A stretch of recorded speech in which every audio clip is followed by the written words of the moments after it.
Día 66 no es resistencia, es claridad. El hombre que deja de perseguir placer descubre que su vacío no era sexual, era existencial.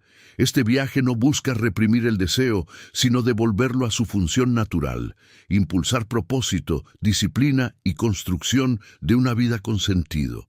Paso 1. Comprender la diferencia entre placer y propósito. El primer error del hombre moderno es confundir placer con satisfacción. Desde una perspectiva neurobiológica, el placer es una descarga breve de dopamina, intensa, inmediata y efímera. El propósito, en cambio, activa circuitos de significado a largo plazo, vinculados al esfuerzo, la coherencia interna y la proyección de futuro. El placer calma por minutos. El propósito ordena la vida durante años. La cultura actual ha entrenado al hombre a anestesiar cualquier incomodidad con estímulos rápidos. Pornografía, validación femenina, redes sociales, comida, entretenimiento constante. Esto no es casual. Un hombre distraído es un hombre gobernable. Un hombre que vive para el placer nunca desarrolla carácter, porque el carácter se forja en la demora, en la tensión, en el sacrificio consciente. Desde la psicología evolutiva, el deseo sexual es una energía primaria diseñada para mover al hombre a competir, crear, proteger y trascender. Cuando esa energía se consume sin dirección, el sistema entra en desequilibrio. Aparece la apatía, la niebla mental, la pérdida de ambición.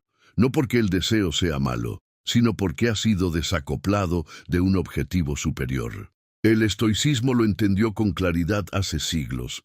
Epicteto afirmaba que no es libre quien hace lo que quiere, sino quien domina lo que desea. El placer sin propósito esclaviza porque te vuelve reactivo. Vives respondiendo a impulsos externos. El propósito, en cambio, te vuelve proactivo. Eliges conscientemente en qué gastar tu energía vital. Académicamente, Viktor Frankl lo expresó con precisión clínica. El hombre no se destruye por el dolor, sino por la falta de sentido.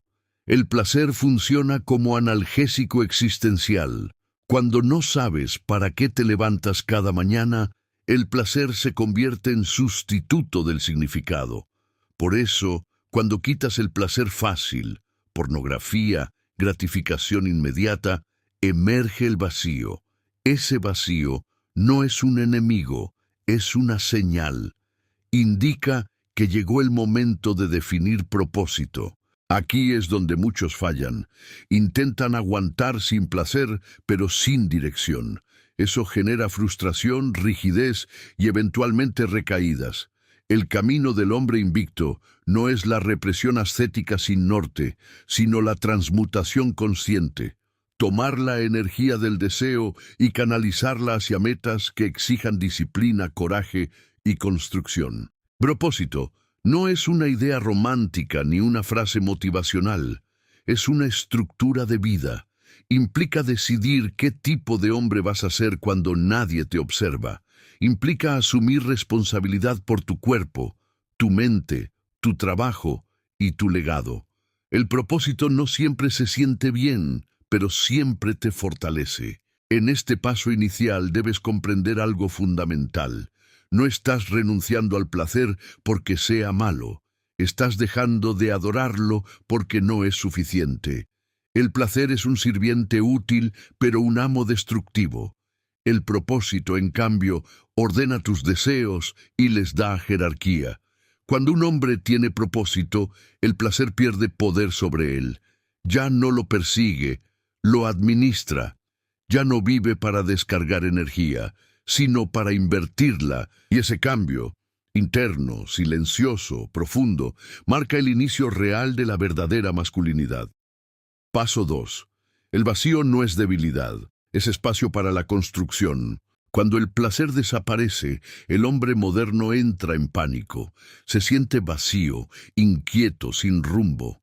Interpreta esa sensación como una falla, cuando en realidad es una oportunidad. El vacío no es debilidad psicológica ni retroceso espiritual. Es el estado previo a toda construcción consciente. Donde no hay ruido, puede aparecer dirección. Desde la neurociencia este fenómeno es claro. Al retirar estímulos dopaminérgicos constantes, el cerebro entra en una fase de reajuste. La incomodidad inicial no es abstinencia moral, es recalibración biológica.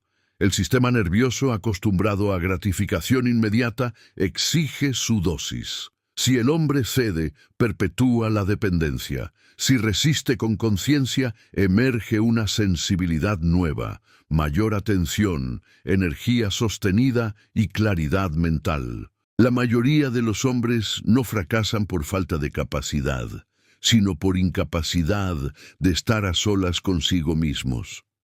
El silencio interno revela preguntas que habían sido aplazadas. ¿Qué estoy construyendo? ¿Para qué me esfuerzo? ¿Qué sentido tiene mi disciplina? El placer constante funciona como un sedante que impide enfrentar estas preguntas. Cuando el sedante se retira, aparece el vacío existencial. Ese vacío no busca ser llenado con distracciones, exige ser estructurado con propósito. El estoicismo enseña que la incomodidad es maestra. Séneca advertía que el hombre que huye del malestar se vuelve frágil, porque su estabilidad depende de factores externos. Permanecer en el vacío sin huir fortalece la voluntad. No se trata de sufrir por sufrir, sino de entrenar la capacidad de sostener tensión sin colapsar. Esa capacidad es el cimiento de la autodisciplina. Desde la antropología, los ritos de paso masculinos siempre incluían aislamiento, silencio y privación. El joven era separado del estímulo constante para que, en la ausencia, redefiniera su identidad. Hoy no hay rituales, hay pantallas. El hombre ya no atraviesa el vacío de forma guiada, sino que lo evita compulsivamente. Por eso la masculinidad se debilita, no ha sido probada en el silencio. Aquí ocurre una distinción crucial, el vacío hedonista frente al vacío productivo. El primero es el que se intenta llenar con placer. El segundo es el que se usa como espacio de diseño vital. El hombre invicto aprende a habitar el vacío productivo. No se distrae, observa, escucha su incomodidad, la convierte en información. En este punto, la energía sexual retenida comienza a manifestarse como inquietud física y mental. Muchos la confunden con ansiedad. En realidad, es potencia sin canal. El error es buscar alivio inmediato. La tarea es darle dirección, entrenamiento físico exigente, trabajo profundo, estudio riguroso, planificación de objetivos. El vacío se transforma cuando se le da forma mediante acción disciplinada. Aceptar el vacío es aceptar responsabilidad. Ya no puedes culpar al placer, a la mujer, al estímulo externo. Estás frente a ti mismo. Este encuentro es incómodo, pero es el inicio de la soberanía personal. El hombre que soporta el vacío sin traicionarse desarrolla una ventaja silenciosa, independencia emocional y fuerza interna. No llenes el vacío, constrúyelo, porque de ese espacio surge el propósito real, no el prestado. Y el hombre que aprende a permanecer firme en la ausencia de placer ya no vuelve a ser esclavo de nada. Paso 3. El deseo es energía bruta, no un enemigo. El error más común en el hombre que inicia este camino es declarar la guerra a su propio deseo. Lo percibe como una fuerza peligrosa, caótica, algo que debe ser aplastado o negado. Esta postura no solo es ingenua, sino contraproducente. El deseo no es un vicio en sí mismo, es energía vital en estado primario. El problema no es sentir deseo, sino no saber dirigirlo. Desde una perspectiva biológica, el deseo sexual es una manifestación de la pulsión de vida. Está asociado a niveles elevados de testosterona, dopamina y noradrenalina, sustancias que aumentan la motivación, la agresividad funcional y la capacidad de enfoque. Cuando esta energía se descarga de forma compulsiva, el sistema queda exhausto. Cuando se reprime sin comprensión, se vuelve patológica. La única vía madura es la transmutación consciente. La psicología profunda lo ha descrito con claridad. Carl Jung advertía que aquello que el hombre reprime en el inconsciente regresa en forma de sombra. El deseo negado no desaparece, se distorsiona. Aparece como irritabilidad, fantasías intrusivas, impulsos autodestructivos o dependencia emocional. El hombre fuerte no es el que no desea, sino el que puede observar su deseo sin obedecerlo automáticamente. El estoicismo coincide en este punto con una lucidez implacable. Marco Aurelio no proponía eliminar las pasiones, sino subordinarlas a la razón. El deseo es un caballo poderoso. Si no se le pone dirección, arrastra al jinete. Si se le entrena, multiplica la distancia recorrida. El dominio no es violencia interna, es liderazgo interior. En términos prácticos, el deseo se siente como presión. Presión corporal, tensión mental, urgencia. Esa presión es señal de energía acumulada. El hombre promedio busca descargarla lo antes posible. El hombre invicto aprende a sostenerla y redirigirla. ¿Cómo? A través de acción que exija esfuerzo real, trabajo creativo, entrenamiento físico intenso, estudio concentrado, construcción de proyectos que demanden enfoque prolongado. Aquí ocurre una transformación clave. La energía sexual deja de buscar salida por los sentidos y comienza a subir hacia la voluntad. La inquietud se convierte en determinación. La fantasía se convierte en visión. El impulso se convierte en ambición estructurada. Esto no es misticismo ingenuo, es fisiología aplicada a la disciplina. Antropológicamente, las civilizaciones que entendieron esto produjeron hombres constructores, guerreros, filósofos y líderes. Las que confundieron libertad con indulgencia produjeron decadencia. El deseo sin forma disuelve.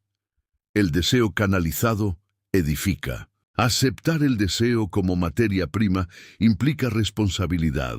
Ya no puedes justificar tus impulsos diciendo «así soy». Tampoco necesitas castigarte por sentir. La tarea es más exigente, convertir cada oleada de deseo en una oportunidad de fortalecimiento.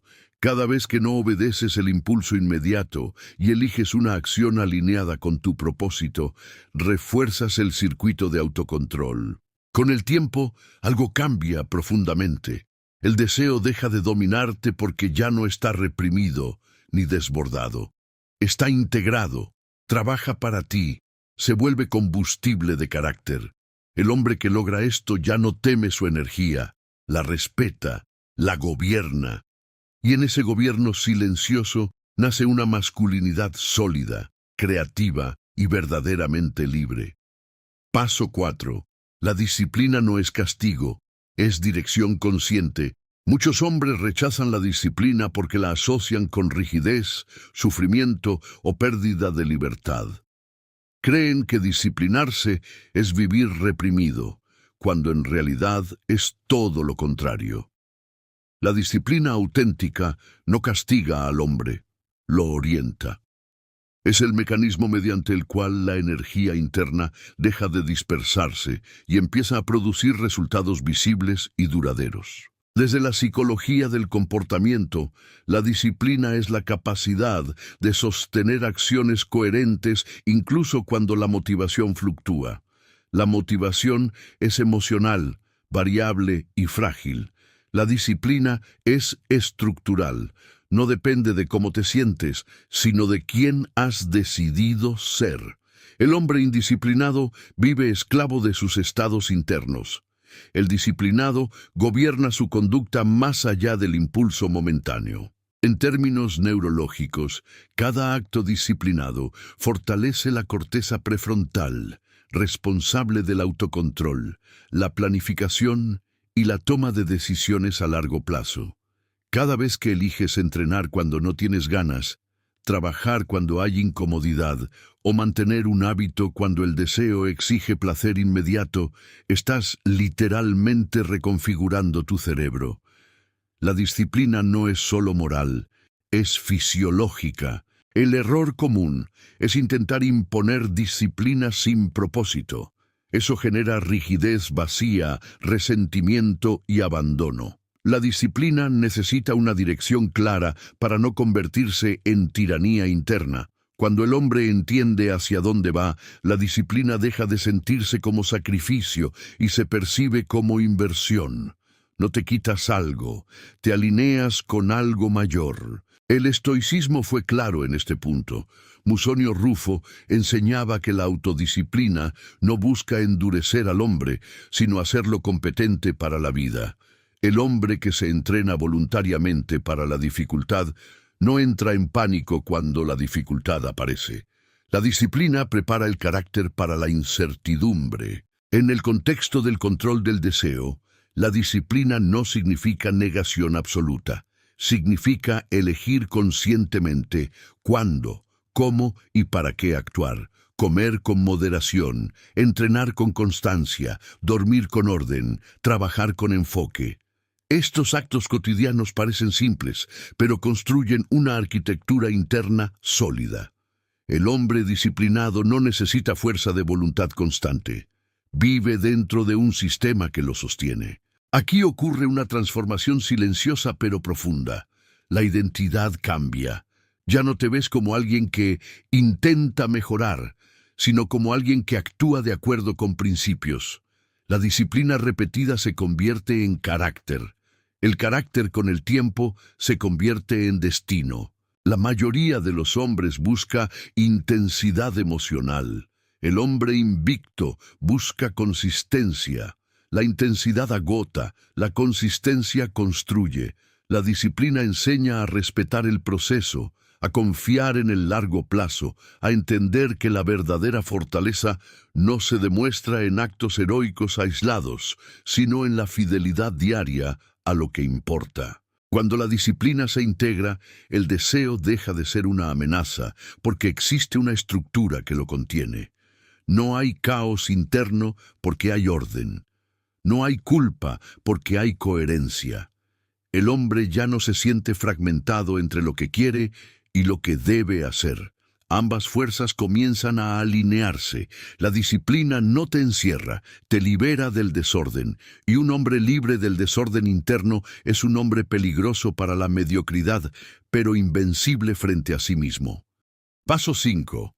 El cuerpo es el primer territorio que debes gobernar.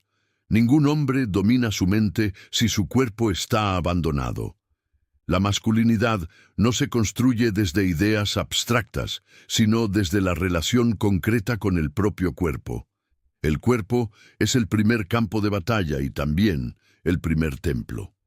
Si no puedes gobernar tus hábitos físicos, tampoco podrás sostener disciplina emocional, claridad mental ni dirección espiritual. Desde la fisiología, el cuerpo es el regulador primario del estado interno. Niveles de energía, enfoque, impulso sexual y estabilidad emocional dependen directamente del movimiento, la alimentación, el descanso y la respiración.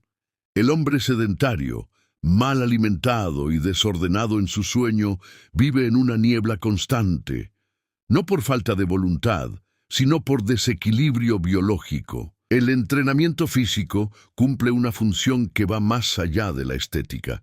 Es un laboratorio de autocontrol. Cada repetición es una negociación con la incomodidad.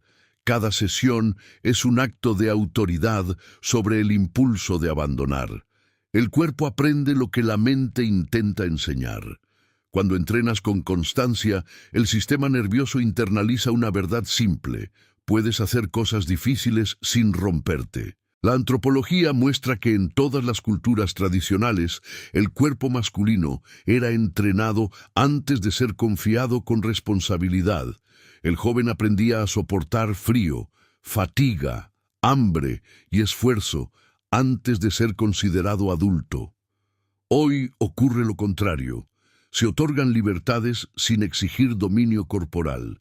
El resultado es un hombre con derechos, pero sin fuerza. Gobernar el cuerpo no significa obsesión ni narcisismo. Significa respeto.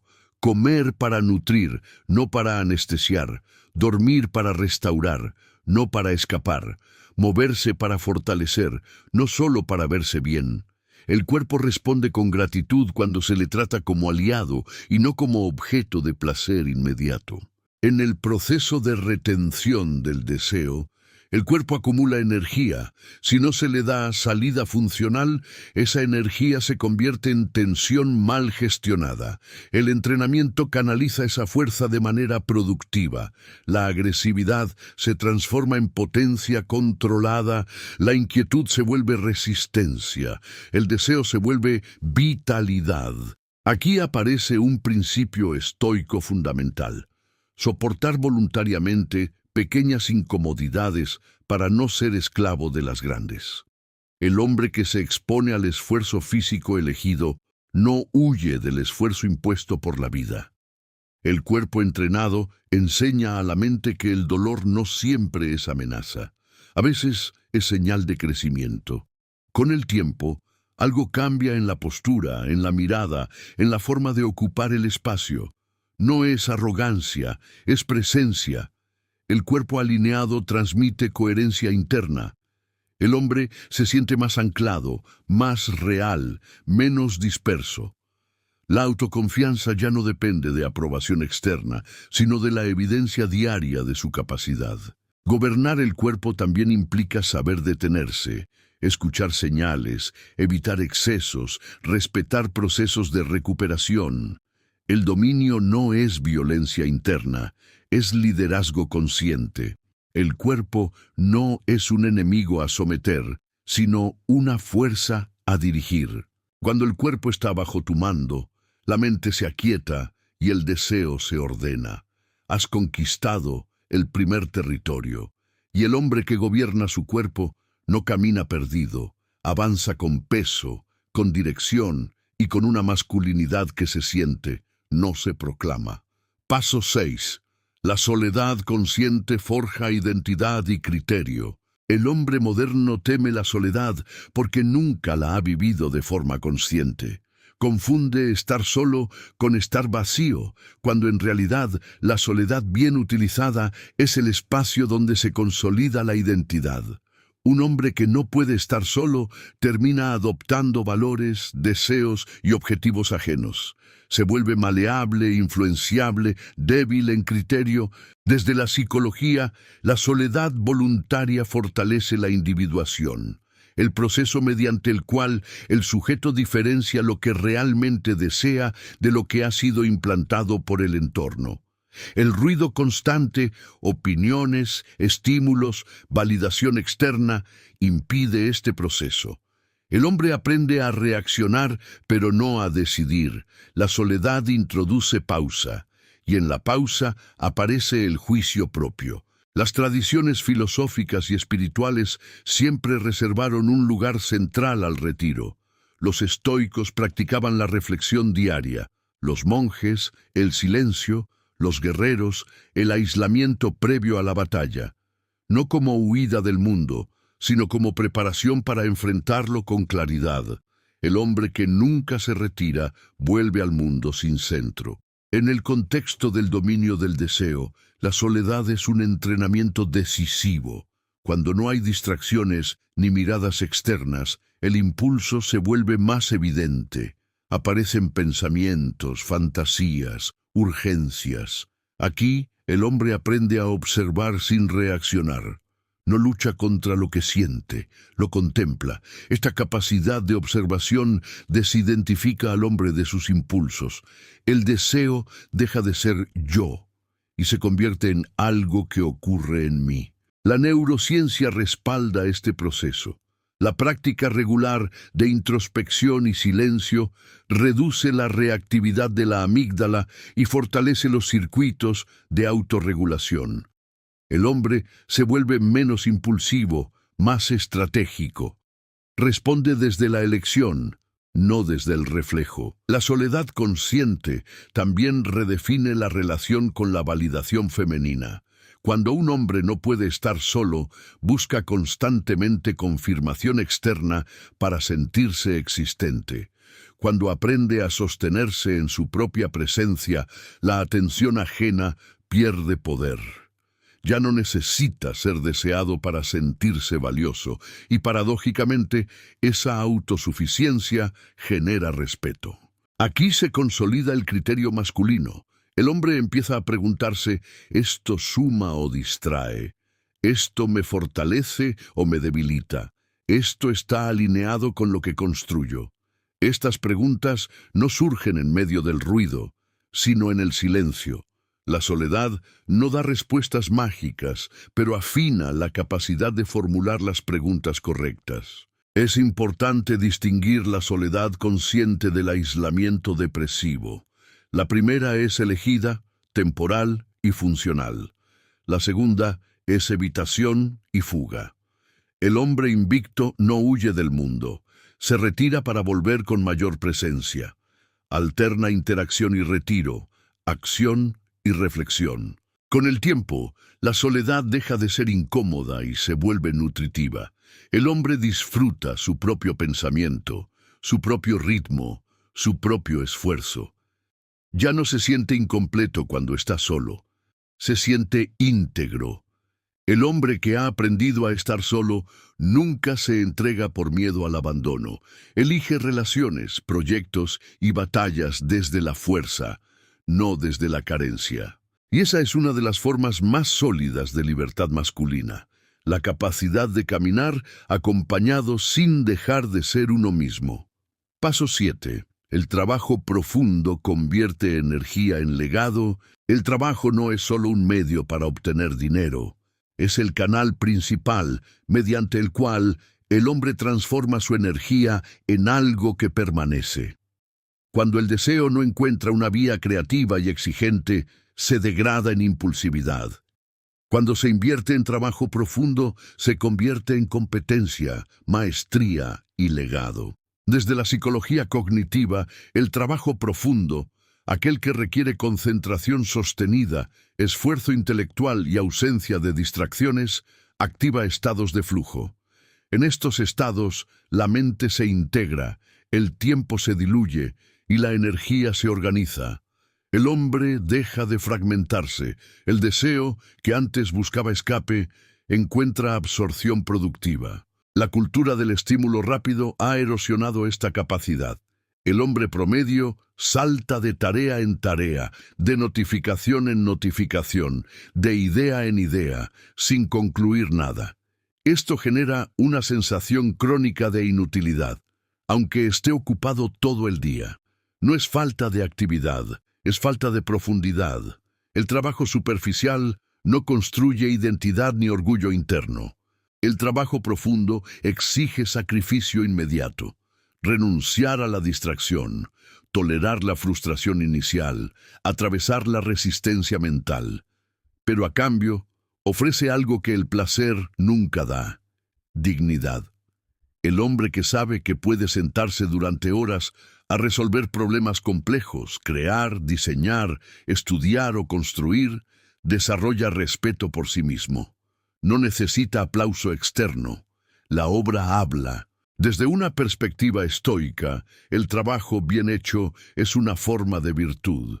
Marco Aurelio afirmaba que cada hombre debe cumplir su función en el orden del mundo con excelencia, no por reconocimiento, sino por coherencia interna. El trabajo profundo es una expresión de orden interno proyectado hacia afuera. Aquí ocurre una transmutación decisiva del deseo. La energía que antes se dispersaba en fantasías o gratificación instantánea se invierte en progreso tangible. El impulso se vuelve persistencia. La inquietud se vuelve enfoque. El placer se posterga. pero el sentido se acumula. Antropológicamente, las sociedades que produjeron grandes obras no estaban obsesionadas con el entretenimiento, sino con la contribución. El hombre encontraba estatus no por ser deseado, sino por ser útil, competente y confiable. Recuperar esta ética es recuperar masculinidad funcional. El trabajo profundo también entrena la paciencia. Enseña que los resultados valiosos requieren tiempo. Esta lección contrarresta la mentalidad adictiva del todo ahora. El hombre aprende a confiar en procesos largos, a sostener esfuerzos sin garantía inmediata. Esto fortalece la voluntad más que cualquier discurso motivacional. Además, el trabajo profundo ordena la vida diaria, establece ritmos, prioridades y límites. Reduce el espacio mental para la distracción nociva. Un hombre exhausto por trabajo significativo duerme mejor, desea con menos ansiedad y piensa con mayor claridad. Con el tiempo, el fruto del trabajo profundo se convierte en legado. Habilidades, obras, sistemas, conocimiento transmitido. Algo que trasciende el placer momentáneo. El hombre deja huella, aunque nadie lo observe. El hombre que canaliza su energía en trabajo profundo ya no se pregunta constantemente cómo sentirse mejor. Se pregunta qué está construyendo. Y esa pregunta, sostenida día tras día, convierte la energía vital en algo que permanece cuando el placer se desvanece. Paso 8. La relación con la mujer se redefine desde la abundancia, no desde la carencia. Cuando un hombre no gobierna su deseo, la mujer se convierte en refugio emocional, validación externa o anestesia existencial. En ese estado, la relación deja de ser encuentro y se vuelve consumo, no porque la mujer lo exija, sino porque el hombre llega vacío. El problema no es la mujer, es la carencia interna con la que el hombre se aproxima. Desde la psicología relacional, la atracción más estable surge cuando ambos individuos se perciben completos. La necesidad excesiva genera dependencia, y la dependencia erosiona el respeto. El hombre que busca a la mujer para llenarse transmite urgencia, incluso cuando intenta ocultarla. El que llega desde la abundancia transmite calma, y la calma es una forma silenciosa de poder. Redefinir la relación con la mujer implica un cambio radical de marco mental. La mujer deja de ser objetivo y pasa a ser compañera potencial. El deseo sigue presente, pero ya no gobierna. Se integra dentro de una estructura más amplia: valores, propósito, límites. El hombre ya no se mueve por miedo a perderla, sino por elección consciente de compartir. Desde una perspectiva antropológica, las sociedades donde el hombre tenía misión clara producían relaciones más estables. El vínculo se organizaba alrededor de proyectos comunes, no solo de química inmediata. Hoy, cuando muchos hombres carecen de dirección, buscan en la mujer el sentido que no han construido. Esto carga la relación de expectativas imposibles. El estoicismo ofrece una clave esencial: no colocar el centro de tu estabilidad emocional en algo externo. Marco Aurelio advertía que quien depende de otro para su paz se vuelve vulnerable. Esto no implica frialdad ni desinterés, sino soberanía emocional. El hombre que no depende puede amar con libertad. En la práctica, esto se manifiesta en límites claros. El hombre abundante no tolera dinámicas que drenan su energía, ni se adapta por miedo al abandono. Tampoco cosifica ni idealiza. Ve a la mujer como persona, no como premio ni amenaza. La elige por afinidad y coherencia, no por urgencia biológica. Aquí ocurre una paradoja poderosa. Cuando el hombre deja de perseguir validación femenina, su presencia se vuelve más atractiva.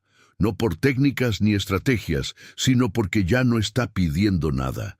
Está ofreciendo dirección, estabilidad y propósito compartido. La atracción surge como consecuencia, no como objetivo. Esta redefinición también sana la sexualidad. El sexo deja de ser escape y se convierte en intercambio consciente. No se usa para calmar ansiedad ni confirmar valor personal. Se vive desde la presencia, el respeto y la elección mutua. La energía sexual no se diluye, se integra. El hombre que se relaciona desde la abundancia no teme la soledad ni la pérdida. Sabe que su vida no se derrumba si una relación termina. Esto no lo vuelve insensible, lo vuelve firme. Y la firmeza es condición para el amor adulto. Cuando la mujer ya no es el centro de tu mundo, puede ocupar su lugar real, no el de salvadora ni el de distracción, sino el de compañera en un camino que tú ya estás recorriendo. Y solo desde ahí la relación deja de ser una fuga y se convierte en construcción compartida. Paso 9. El sentido se sostiene en responsabilidad, no en emociones. El hombre que vive guiado por emociones vive a merced de fuerzas inestables. Hoy se siente motivado, mañana vacío. Hoy fuerte, mañana disperso. Las emociones son reales, pero no son un fundamento sólido para construir una vida. El sentido duradero no nace de cómo te sientes, sino de lo que decides cargar sobre tus hombros. Desde la psicología existencial, la responsabilidad es el antídoto contra el vacío. Cuando un hombre asume tareas que lo exceden, un proyecto, una misión, una obligación autoimpuesta, su vida se organiza alrededor de algo que importa. No necesita sentirse inspirado cada día, necesita cumplir, y en el cumplimiento aparece una forma más profunda de satisfacción. Viktor Frankl lo expresó con precisión. El sentido no se encuentra persiguiéndolo, sino comprometiéndose con algo que exige sacrificio. El hombre que evita responsabilidad para sentirse bien, termina sintiéndose peor porque su vida carece de peso. El hombre que acepta carga desarrolla estructura interna, el peso lo ancla. El estoicismo refuerza esta idea con claridad implacable. Epicteto enseñaba que no controlamos los eventos ni las emociones que surgen, pero sí nuestras acciones. La responsabilidad es elegir actuar correctamente incluso cuando no hay recompensa emocional inmediata. Es levantarse cansado, entrenar sin ganas, trabajar sin aplauso. No porque sea agradable, sino porque es correcto. Asumir responsabilidad también redefine la autoestima. El hombre ya no se valora por lo que otros piensan de él, ni por cómo se siente consigo mismo en un momento dado. Se valora por su fiabilidad.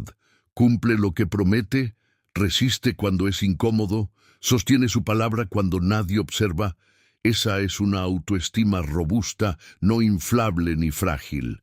En el contexto del control del deseo, la responsabilidad actúa como contenedor.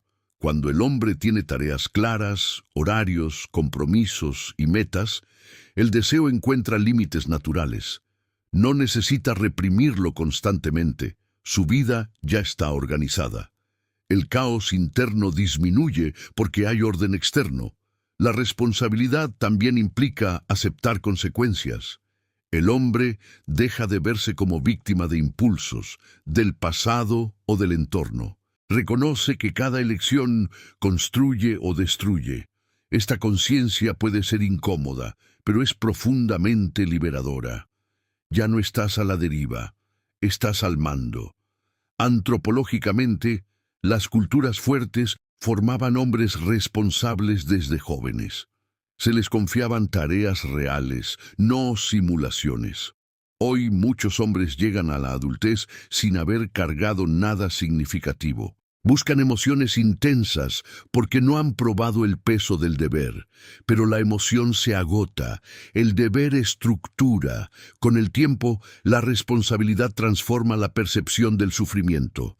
El dolor deja de ser algo que debe evitarse a toda costa y se convierte en parte del costo de construir algo valioso.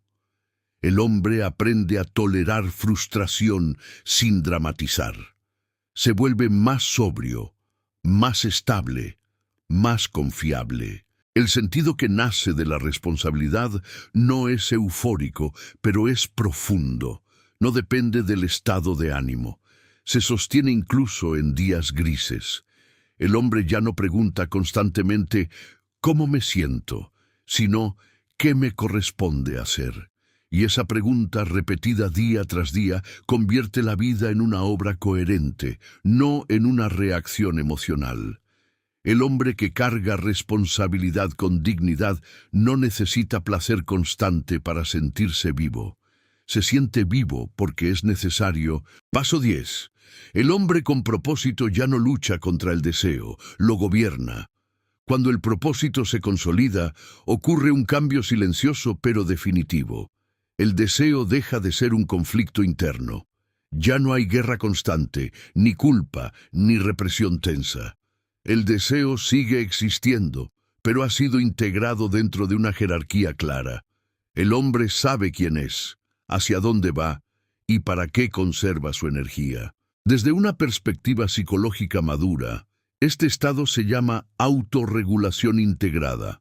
No actúas por impulso ni por miedo a fallar, sino por coherencia interna. El deseo aparece, se reconoce y se ubica en su lugar. No dicta decisiones, informa, y esa diferencia lo cambia todo. El hombre sin propósito vive negociando consigo mismo. Cada tentación es una batalla agotadora. Cada día requiere fuerza de voluntad extrema. El hombre con propósito vive alineado. Sus decisiones están preconfiguradas por su visión de largo plazo. No necesita preguntarse constantemente qué hacer. Ya lo sabe. Esto no significa perfección ni rigidez inhumana. Significa estabilidad. El hombre entiende que su energía vital es limitada y valiosa. No la desperdicia en estímulos que no construyen. Tampoco se obsesiona con controlar cada pensamiento. Confía en la estructura que ha creado: hábitos, disciplina, trabajo, responsabilidad, criterio. Desde el estoicismo, este es el estado de hegemonicón fortalecido. La mente rectora gobierna las pasiones sin destruirlas. El hombre no se vuelve frío ni desconectado, se vuelve sobrio. Y la sobriedad es una forma superior de poder. Aquí el placer recupera su lugar natural. Ya no es escape ni anestesia. Es complemento ocasional, no centro de vida. El hombre puede disfrutar sin perderse, puede desear sin obedecer, puede elegir sin justificarse. La compulsión desaparece porque ya no hay vacío que llenar.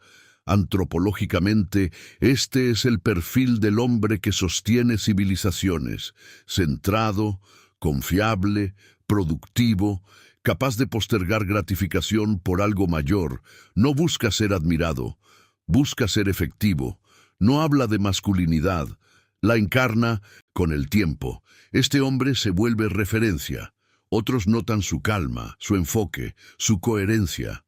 No porque predique, sino porque vive de una forma distinta. Su energía no está dispersa, está dirigida.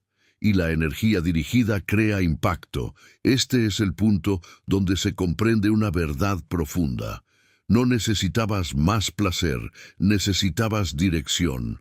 No necesitabas estímulos, necesitabas sentido. No necesitabas escapar de ti mismo, necesitabas convertirte en alguien digno de tu propio respeto.